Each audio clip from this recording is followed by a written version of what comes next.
Yo, what is going on, everybody? So I'm back here on Warframe finally after a long time. I know I haven't uploaded in a while, and that's because about a month ago I ran into a really big bug with my recording software, and it was only affecting Warframe. And but I finally managed to fix it, so here we are. And as you might have guessed by the title, we're going to be covering Nidus today, and I'm going to be doing a budget build on him. And I also have this full infested look to show off to you guys. So first of all, I'll just go ahead and talk about what I'm using. I am using, of course, the default Nidus skin and helmet, and then his noble animation set, which I think is much better than his agile animation set. And then as far as attachments go, I have the Apoxis Cyandana, which of course is an infested looking Cyandana, as well as the Embolus Growth for my armor set to make for a full sort of infested look.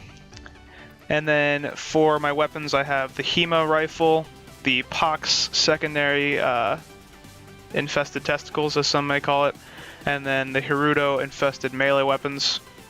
But without further ado, let's get right on into the build. So for this build, I wanted to focus mainly on doing as much damage as possible while still being as tanky as possible.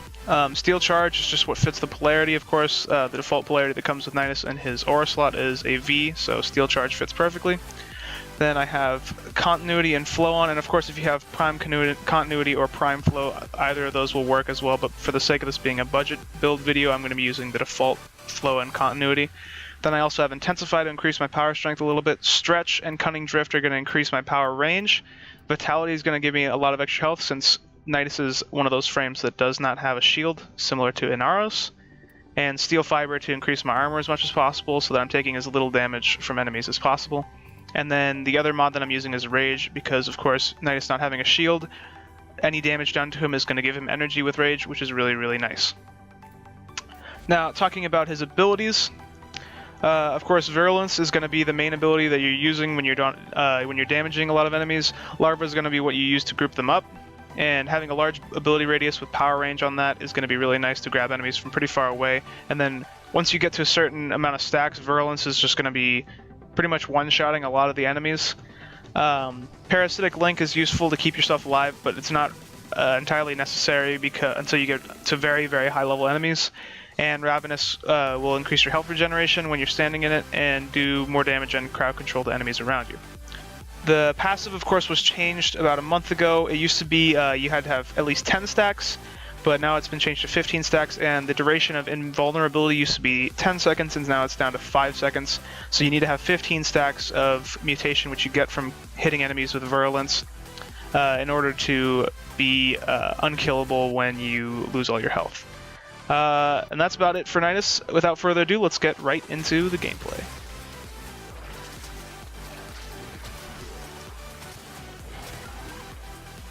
So as you just saw there at the beginning of that gameplay was Nidus' second ability and his first ability absolutely tearing through some infested enemies and launching them into the air, which is something that's really cool and just kind of funny about Nidus' second ability is when you kill enemies that are attached to it, they just get launched into the air.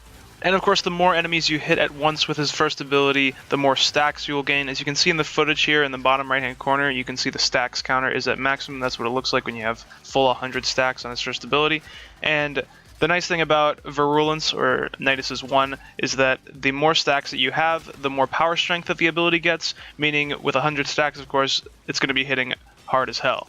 Now, another important thing about Nidus' first ability, Virulence, is that the ability regenerates energy for every enemy you hit, when I believe it's about like 10 or 15 energy per hit. But this makes it so you don't really have to run efficiency, and my build I'm not running with any efficiency because the more enemies you hit, you could actually generate energy rather than consume energy with this ability, which is something that I really like about Nidus' kit.